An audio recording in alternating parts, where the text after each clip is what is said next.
The great chamber of the Galactic Council had stood for 12,000 years. It had seen empires rise and fall. It had witnessed wars end and peace begin. Its walls had heard every kind of speech that any species could give. But on this day, it would hear something new, something that no one expected, something that would change everything. Ambassador Cole walked to the central podium with slow and steady steps. She was a woman of 53 years, with hair that had turned silver at the temples and eyes that had seen too much. Her uniform was simple and dark, without medals or decorations. She had served humanity for 30 years, and she had learned that true strength did not need to be displayed. Behind her stood Commander Daniel, a tall man with broad shoulders and a face that revealed nothing. He had been her security chief for 7 years, and in all that time, she had never seen him lose his composure. Today would test that composure more than any battle ever had. The chamber was full. Representatives from over 200 species sat in their designated areas, arranged in a great circle that rose upward like the inside of a bowl. Each species had its own section, its own lighting, its own atmosphere controls. The breath nitrogen, the required high humidity. The crystalline minds needed absolute stillness in the air around them.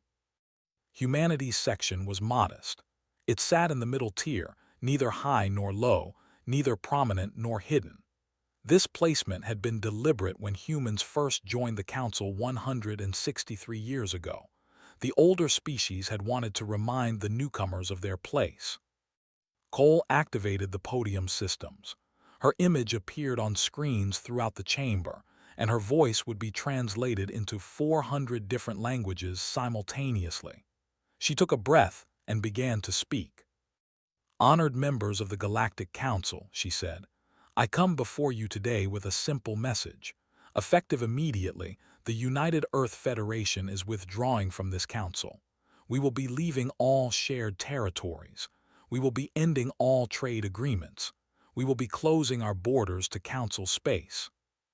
For a moment, there was silence, the kind of silence that comes when the mind cannot process what the ears have heard. Then the chamber exploded with noise. High of the Dominion was the first to react. He was a reptilian creature with 4 arms and scales that shifted color with his emotions. Right now, those scales were dark red with anger.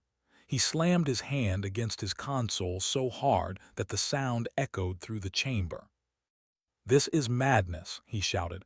"You cannot simply leave. There are treaties, there are obligations, there are systems that depend on human participation." The delegate, a being that looked like a cross between a jellyfish and a flower, flashed bright crimson patterns across its translucent body. This was the expression of extreme agitation. Even the crystalline minds, ancient silicon-based life forms who rarely showed any reaction to anything, emitted a sharp musical tone that indicated surprise. Cole waited for the noise to die down. She did not argue, she did not defend. She simply waited, and eventually the chamber grew quiet again. "I understand your concerns," she said, "but our decision is final. Humanity thanks the Council for the past 163 years of association." She had chosen that word carefully. Association, not partnership, not alliance, not friendship, just association, like strangers who happen to share a waiting room. Matriarch Celes of the collective rose from her seat. She was a serpentine creature, 15 feet long, with a face that was almost human in its expressiveness. Her species was known for their wisdom and their memory. They forgot nothing, and they understood much. "Ambassador Cole," she said, her voice smooth and cold, "you will explain this decision. The Council has a right to understand why a member species chooses to abandon its responsibilities." Cole smiled. It was not a happy smile. It was the smile of someone who had been waiting a very long time for this moment. "Responsibilities," she repeated. "Yes, matriarch, let us talk about responsibilities." She touched a control on the podium and the main display screen came to life. Data began to flow across it. Documents, reports, recordings, the history of humanity's time in the Council laid bare for all to see. 163 years ago, said, humanity was invited to join this council. We were told that membership would bring security, prosperity, and friendship. We were told that we would be part of something greater than ourselves. We believed these promises. We were young and hopeful and perhaps a little naive. She gestured at the screen. In the first 50 years, humanity contributed more military resources to Council defense than any other species of our size. We patrolled borders that were not our own. We protected colonies that had never shown us kindness. We bled and died for species who would not remember our names. The data on the screen showed the numbers. Human ships destroyed in Council service. Human soldiers killed defending alien worlds. Human resources spent on missions that brought humanity nothing but sacrifice. We did this gladly, continued, because we believed in the ideal of galactic unity. We believed that our sacrifices would be remembered. We believed that when we needed help, help would come. She paused and looked around the chamber.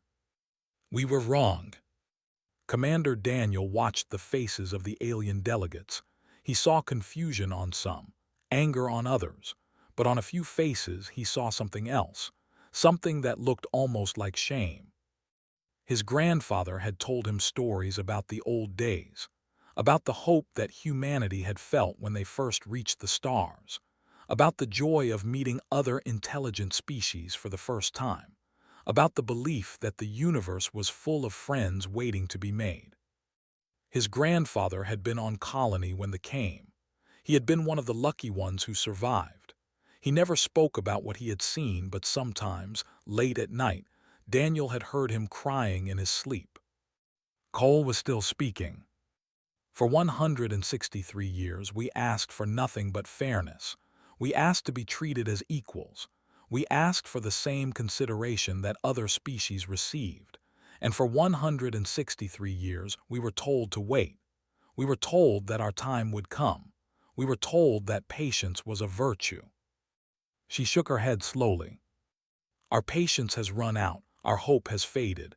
Our belief in this council has died. And so we leave, not in anger, not in vengeance, but in sorrow, in disappointment, in the quiet acceptance that we were never truly welcome here. She stepped back from the podium. Goodbye, may you find the unity you seek. We will find our own path. She turned and walked toward the exit. Commander fell into step beside her. Behind them, the chamber erupted into chaos once more, but Cole did not look back. She had said what needed to be said. Now it was time to go home. The display screen in the council chamber continued to show its terrible history. Cole had left, but the data remained. The delegates sat in uncomfortable silence as the records played, one after another, each one worse than the last. The first record was 47 years old. It showed a beautiful planet covered in green forests and blue oceans. Colony, the screen said. Population, 3 million humans. The images were peaceful at first. Children playing in parks, farmers working their fields, ships coming and going from the orbital station. Then the came. There were a species that existed only to consume. They traveled through space in great swarms, billions of creatures moving together like locusts, eating everything in their path. They had no diplomacy. They had no mercy. They had no purpose except hunger. The recordings showed the first attack. Small ships descending from the sky, people running in terror, buildings burning.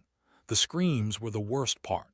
The translators converted them into every language in the chamber, so every delegate could understand exactly what was being said. Help us, please help us. Where are the ships? Why is no one coming? The screen showed the council session from that day. High's predecessor had stood at the podium, calling for calm. We must assess the threat level before committing resources, he had said. The swarm may change direction. We should not act hastily. The human ambassador at that time, a man named Gregory Cole's father, had begged for intervention. His voice had cracked with desperation. 3 million people, he had said. 3 million human beings are dying right now. Every minute we wait, more of them die. Please, I am begging you, send help. The council had voted. 63% had chosen to delay. The had voted to delay. The had voted to delay. The had abstained. Only the smaller species, those who remembered what it was like to be weak and afraid, had voted to help. The human fleet had been far away, protecting a mining operation as required by treaty. When Gregory Cole received word that help would not come, he had done something that shocked the council. He had ordered the human ships to abandon their positions and race too. They had arrived too late for most. By the time the fleet broke through the swarm, only 800,000 colonists remained alive. 2,200,000 people had died waiting for help that the galaxy had refused to send. The council had been furious, not at the deaths, not at their own inaction. They had been furious at humanity for breaking formation, for abandoning the mining operation, for putting human lives above treaty obligations. Gregory Cole had been formally reprimanded. The reprimand remained on his record until the day he died. No one had ever apologized to him. No one had ever acknowledged that he had done the right thing.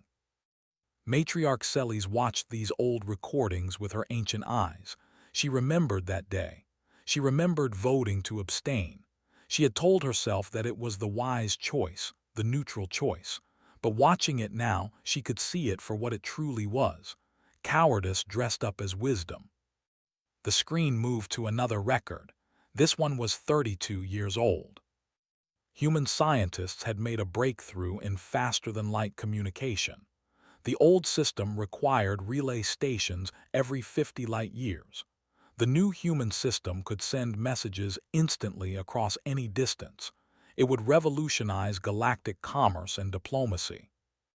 The council had responded not with congratulations but with regulations.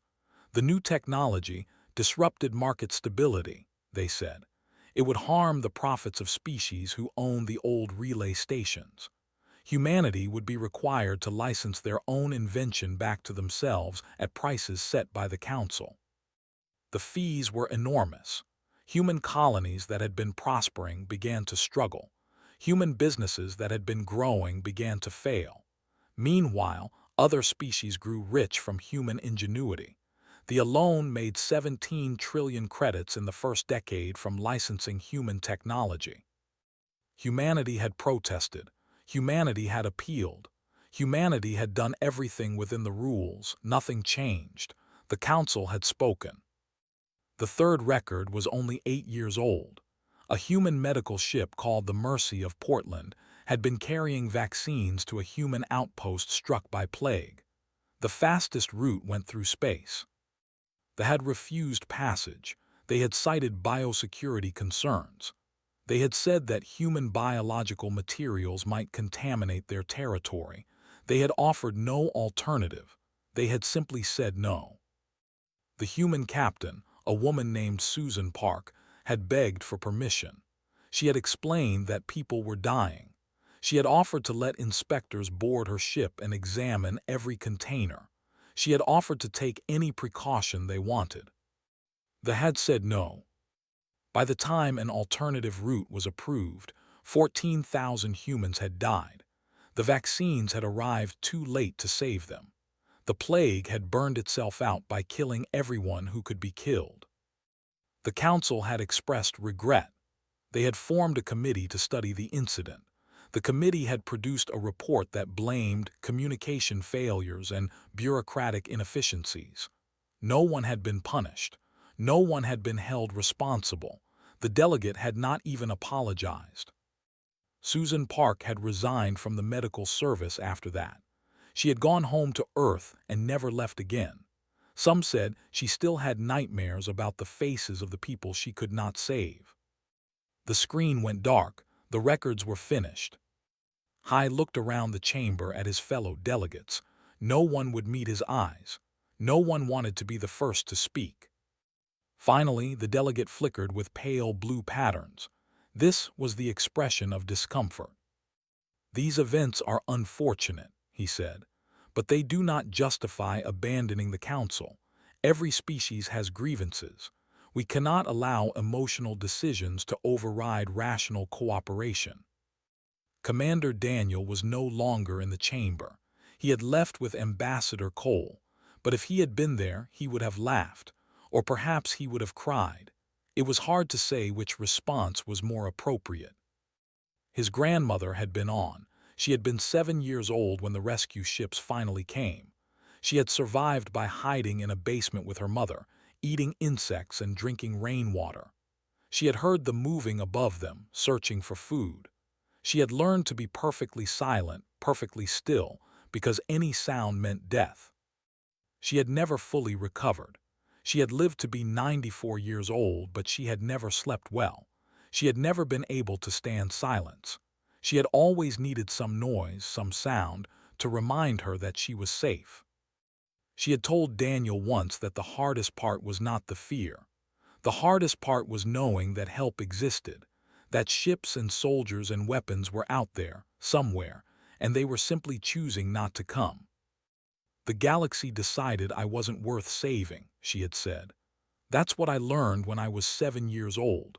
That's what humanity learned on, and that's a lesson you don't forget." The council chamber remained silent. The delegates sat with their thoughts. Some of them were thinking about the past. Some of them were thinking about the future. Some of them were thinking about what they had done and what they had failed to do. But none of them truly understood. Not yet. They would understand soon enough.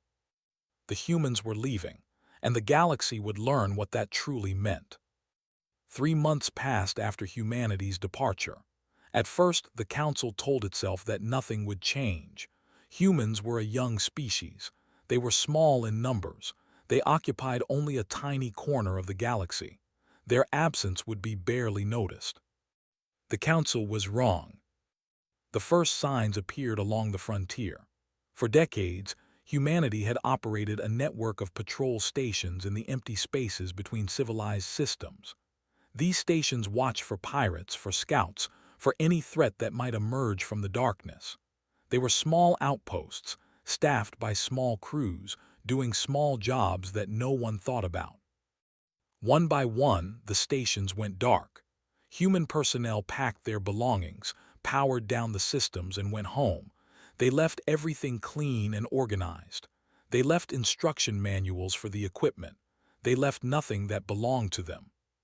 They simply left. Within weeks, the pirates noticed. Ships that had stayed hidden for years began to move. They tested the old patrol routes and found them empty. They attacked a luxury transport and stripped it bare. They raided a cargo convoy and killed everyone aboard. The demanded action. The demanded protection. The Council formed a committee to study the problem. "Why did we not have our own patrols in these areas?" asked one delegate. The answer was simple. They had not needed their own patrols. The humans had done it.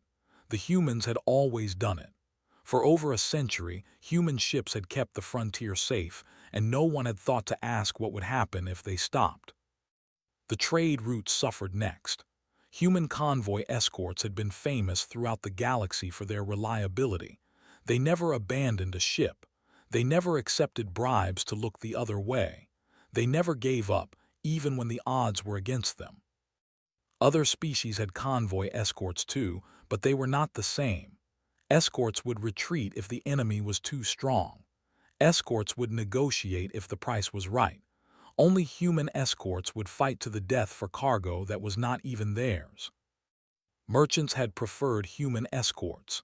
They had paid premium prices for human protection. Now that protection was gone, and the merchants had to make other arrangements.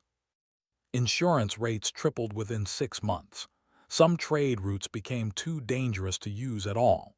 The galactic economy, which had been stable for centuries, began to shake. But it was the small things that hurt the most. Ambassador of the Republic was a creature of habit. Every morning, she came to the council cafeteria and ordered coffee. She had developed a taste for the human drink during her first posting to Earth 60 years ago. The bitter warmth helped her think. The ritual helped her prepare for the day. One morning, the cafeteria did not have coffee. "I am sorry, Ambassador," the serving machine said. "Coffee is no longer available. Supply has been discontinued." Stared at the machine. Discontinued. Coffee has been available here for 100 years. The supply came from human territories, Ambassador. Human territories are no longer trading with Council space. Stood there for a long moment. It was such a small thing, such a trivial thing, but somehow it made the situation real in a way that all the reports and statistics had not. Humans had never made a fuss about coffee. They had never demanded recognition for sharing it. They had simply brought it with them wherever they went and offered it to whoever wanted some. It had spread across the galaxy almost by accident, carried by human traders and diplomats and soldiers who just wanted to share something good. Now it was gone, and no one had thought to stockpile it. The medical situation was worse. Dr. Vance was a human researcher who had spent 15 years studying crystalline mine degradation. The crystalline mines were one of the oldest species in the galaxy, ancient beings of living silicon who had witnessed the birth of stars. But they were dying. Their bodies were slowly breaking down, and no one knew why. Dr. Vance had made progress. She had identified the cause of the degradation. She had developed treatments that slowed the process. She had given the crystalline mines hope for the first time in. Then she had gone home. Her laboratory on Station Apex stood empty. Her research files were archived in the station's computers, but no one else could understand them. Dr. Vance had a unique mind, a unique approach, a unique genius that could not be replicated. The crystalline mines sent formal inquiries. They sent informal requests. They sent personal appeals. They offered money, resources, anything. The response was always the same. Dr. Vance had returned to Earth. She was not accepting communications from Council-affiliated institutions. She wished the crystalline mines well, but she would not be continuing her work. The crystalline mines had never asked for help before. They were too proud, too ancient, too sure of their own superiority, but they asked now. They humbled themselves before the Council and begged for intervention. The Council could do nothing. Dr. Vance had broken no laws. She had fulfilled all her contracts. She had simply chosen to stop working for species who had never valued her. High called an emergency session. His scales were gray with stress, a color that few had ever seen on a. "The humans are waging economic warfare," he declared. "They are deliberately withholding their resources to punish us." Matriarch Celes coiled her long body and spoke in her smooth, cold voice. "No, they are not waging war. They are not punishing us. They are not doing anything at all." She paused to let her words sink in. "That is the problem. They are simply no longer doing what they used to do. They are no longer protecting our borders. They are no longer escorting our merchants. They are no longer sharing their food and medicine and science. They are taking nothing that was not theirs. They are breaking no laws. They are merely ceasing to give." The chamber was silent. "We never noticed how much they gave," Celes continued. "We never counted it. We never thanked them for it. We only noticed when they stopped." Wanted to argue, but he could not find the words. Everything Celes said was true. The humans had given and given and given, and the Council had taken and taken and taken. And now the giving had stopped. The galaxy was learning what humanity had been worth. The lesson was painful. The lesson was expensive. The lesson was one that would not soon be forgotten. But it was only the beginning. The worst was yet to come. 1 year after humanity's departure, the Galactic Council did something unprecedented. They sent a delegation to Earth. Not a diplomatic message, not a formal complaint, a delegation. High himself would lead the mission, accompanied by representatives from every major species. It was the greatest gesture of respect the Council had ever shown to any species. Some of the older delegates could not remember anything like it in 1,000 years. The journey to human space took 3 weeks. The delegation traveled in a diplomatic vessel, the finest ship in the Council fleet. It had crystal viewing ports and gravity adjustment systems and food synthesizers that could produce any meal from any culture. The delegates were comfortable. They were well fed. They were prepared. They were not prepared for what they found. The human border was marked by a line of automated beacons. The beacons broadcast a simple message in all languages. You are entering United Earth Federation territory. Unauthorized vessels will be escorted out. Hostile vessels will be destroyed. This is your only warning. The captain sent their diplomatic credentials. For 3 hours there was no response.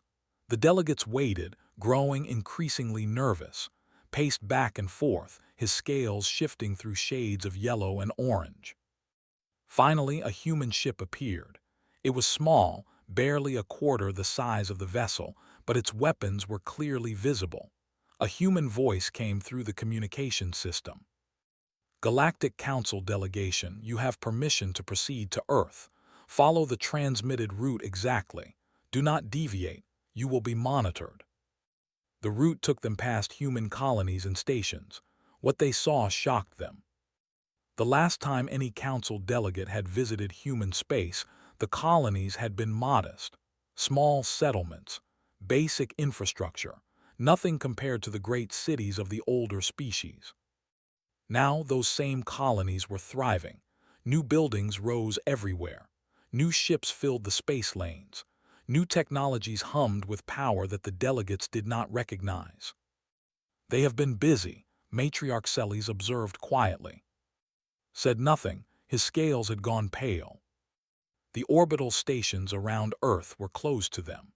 The delegation was directed to a single landing site in the region once called North America. They descended through clouds and came to rest on a platform surrounded by green fields. A human was waiting for them. He was a young man with black hair and a pleasant smile. His name was Benjamin Park, and he was a civil servant in the Department of External Affairs. Welcome to Earth, he said. The Council of Humanity will receive your delegation. Please understand that this is a courtesy, not an obligation. Follow me. They traveled by ground vehicle through human cities. The streets were clean. The buildings were beautiful. The people they passed looked healthy and happy. No one stared at the alien delegates with curiosity or fear. They simply went about their business as if visitors from other worlds were nothing special. Where are your soldiers? Asked. Your security forces. Benjamin Park smiled. They are around, you just cannot see them. The vehicle brought them to a government building in the capital city. It was not the largest building or the most impressive. It was simply where the President of Earth conducted her business. President Laura received them in a garden. She was a small woman, barely 5 feet tall, with gray hair and kind eyes. She wore simple clothes, nothing that indicated her rank or power. She was watering flowers when they arrived, and she finished what she was doing before turning to greet them. Hi, she said. Matriarch Celes, distinguished delegates, thank you for coming such a long way. Had prepared a speech. He had worked on it for weeks, choosing every word with care. He began to deliver it now, his voice formal and humble. President, we come before you to acknowledge the mistakes of the past. The Galactic Council recognizes that humanity has been treated unfairly. We recognize that grievances exist which have not been addressed. We are prepared to offer reparations for historical injustices. We are prepared to negotiate new treaties with more equitable terms. We are prepared to issue formal apologies for specific incidents, including the colony tragedy. He paused, expecting some reaction. Laura simply listened, her face calm and patient. We wish to rebuild what has been lost, continued. We wish to welcome humanity back to the Council. We wish to move forward together as partners and friends. Laura nodded slowly. She set down her watering can and walked among her flowers, touching a bloom here and there. I appreciate the gesture, hi, she said. Truly I do, But I must ask you something, why now? Because we recognize our errors, because we wish to make amends. Because they are pressing your borders, Laura said gently. Because your trade routes are bleeding money. Because Dr. Vance is no longer saving your ancient friends. Because 100 small problems that human hands once quietly solved are now becoming big problems. Opened his mouth to protest, but no words came out. You did not come because you regretted how you treated us, the president continued. You came because you finally felt our absence. Those are not the same thing. She turned to face them, and for the first time they saw steel beneath her kindness. My grandmother survived colony. She was 7 years old when the rescue ships finally came. She spent 2 weeks hiding in a basement, eating insects, listening to monsters walk above her head. Do you know what she told me about that time? No one spoke. She told me that the hardest part was not the fear. It was not the hunger. It was not even the death all around her. The hardest part was knowing that help existed somewhere out there in the galaxy, ships and soldiers and weapons that could save her, and knowing that the galaxy had decided she was not worth saving. Laura's voice remained calm, but her eyes were bright with old pain. That lesson shaped my grandmother for the rest of her life. It shaped my mother. It shaped me. And it shaped every human who has heard the story of. We learned that we were alone. We learned that we could only count on ourselves. We learned that the galaxy would smile at us and take what we offered, but when we needed help, we would be left to die. She walked back toward the delegates. We do not hate you. Hatred requires energy, and we have spent all our energy on better things. We simply stopped waiting for you to value us. We stopped hoping that you would see us as equals. We stopped believing that our sacrifices would ever be recognized. She spread her hands, indicating the garden, the city, the world beyond. And in that stillness, in that quiet acceptance, we found something wonderful. We found that we did not need your validation. We did not need your approval. We did not need the Galactic Council at all. Matriarch Celes spoke for the first time. You have prospered without us. Yes, Laura agreed. We have. Not because we wish to prove anything to you, simply because we finally put our own people first. We stopped sending our best scientists to solve your problems. We stopped sending our soldiers to fight your wars. We stopped giving away everything we had, hoping to earn respect that never came. She smiled, and there was genuine warmth in it. We are happier now. Our people are safer. Our children grow up without learning that they are second-class citizens of the galaxy. That is worth more than any treaty you could offer. Felt something he had not felt in a very long time. He felt shame. Then there is no hope, he said quietly. No possibility of reconciliation. Laura considered the question. There is always hope, she said, but hope requires change. Real change. Not apologies made because you need our help. Not treaties negotiated because your economy is failing. Real change in your hearts, in your societies, in the way you see species who are different from you. She looked at each delegate in turn. When you can offer that, perhaps we will talk again. Until then, we wish you well. We truly do, but we will not be returning to the council. We have found our own path, and it is a good one. The meeting was over. The delegation returned to their ship and departed from Earth. They had come with offers of gold and apologies. They left with nothing but their thoughts and the weight of their regret. 5 years passed after humanity's withdrawal from the Galactic Council. The galaxy continued to turn. Stars were born and died. Species rose and fell. Life went on as it always did. But nothing was quite the same. Humanity remained apart. They had not closed themselves off completely. Trade still occurred, but through neutral intermediaries and carefully controlled exchanges. Diplomatic communications continued, but with the formal distance of strangers rather than the easy familiarity of friends. Humans visited council space sometimes as tourists and scholars, but they no longer lived there. They no longer worked there. They no longer bled there. The Council had been forced to change. Without human patrols on the frontier, other species had to step up. The Republic, a small nation of gentle beings who had never been warriors, created their first military fleet. The collective, ancient and proud, finally learned to ask for help when they needed it. Some species rose to meet the challenges. They turned out to be surprisingly good at peacekeeping. Their gentle nature made them excellent mediators, and their new ships were designed for protection rather than destruction. They found purpose in the role that humans had abandoned. Others struggled. Though accustomed to wealth and comfort, could not adapt to a galaxy where they had to earn their safety rather than buy it. Their economy suffered. Their influence faded. They became a cautionary tale about the dangers of depending too much on others.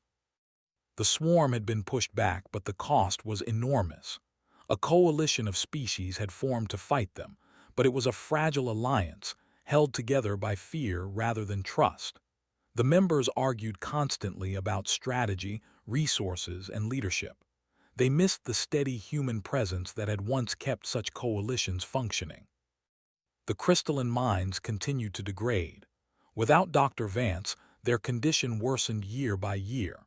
They searched for other researchers, other solutions, but no one could match what she had been doing. Some of the minds accepted their fate with ancient dignity. Others simply went dark, their consciousness fading into silence. On Earth and throughout human space, life was good. The economy flourished.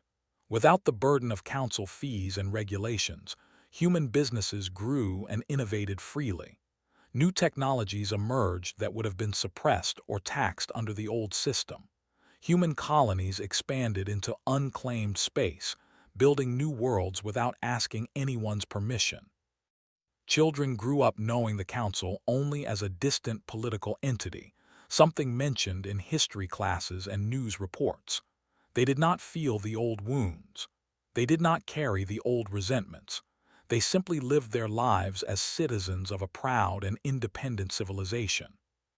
Cole retired from diplomatic service 2 years after her famous speech. She bought a small house by the sea, in a place where the waves were gentle and the sky was wide. She spent her days gardening and reading and watching the sunset over the water. Visitors came sometimes. Historians wanted to interview her. Politicians wanted her advice. She received them politely and answered their questions, but she never agreed to return to public life. One young scholar, a woman named Tors who was writing a book about the departure, asked her the question that everyone wanted answered. "Do you regret it, Ambassador Cole, walking away from everything humanity had built with the Council?" Sat in her garden, listening to the waves. She was 70 now, and her hair had gone completely silver. Her hands were spotted with age, but her eyes were still sharp. "We built those things because we believed in something larger than ourselves," she said slowly. "We gave and gave and gave because we thought we were contributing to a shared future. And when we realized that future was never meant to include us as equals, we had a choice." She smiled, and unlike the smile she had given in the council chamber, this one reached her eyes. "We chose to stop being grateful for scraps. We chose to build our own table instead. And you know what? The food tastes better when you have grown it yourself." Wrote down her words. She would include them in her book, and millions of humans would read them. They would become part of the story that humanity told itself about who they were and where they had come from. In the council chamber, sat in his place and looked at the empty seat where the human delegation had once been. He was old now, older than any should be. His scales had faded to a dull gray and his movements had slowed. But he still came to the chamber every day, still performed his duties, still tried to hold the council together. Sometimes he remembered the humans he had known. Ambassador Gregory Cole, who had begged for help during and been reprimanded for saving his own people. Ambassador Cole, who had walked away with such quiet dignity. Commander Daniel, who had stood behind her without speaking, his face a mask of controlled emotion. He had not liked humans. He had thought them too young, too eager, too emotional. He had seen their helpfulness as weakness, their kindness as naivety. He had taken their contributions for granted and dismissed their complaints as whining. He understood now. He understood what they had really been. They had been the conscience of the council, the ones who remembered what it meant to be vulnerable, the ones who helped others because they knew what it was like to need help, the ones who gave without counting the cost, because giving was simply what good people did. The galaxy had lost something when humanity left, something that could not be replaced by treaties or technology or money, something that had made the universe a little warmer, a little kinder, a little more hopeful. Would carry that understanding for the rest of his days. It would not change anything. The humans were gone and they were not coming back, but at least he knew now. At least he understood. The empty seat remained empty. And in its silence, the council heard all the words they should have spoken years ago, all the thanks they should have given, all the respect they should have shown, all the help they should have offered when help was needed. The humans had not left in anger. They had not left in vengeance. They had not even left in sadness, really. They had simply, quietly, decided that they deserved better. They had decided to stop waiting for the galaxy to love them and had learned to love themselves instead. That quiet departure echoed louder than any war ever could.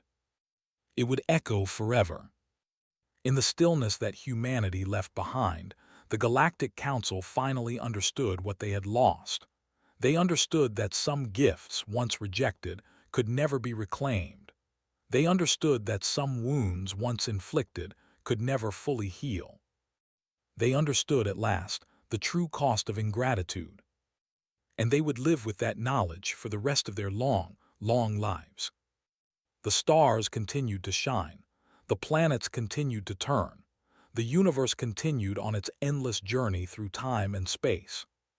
But somewhere in the vast darkness, on a small blue world orbiting an ordinary yellow star, humanity had found peace. They had found pride. They had found a future that was entirely their own. And that was enough. That was more than enough. That was everything.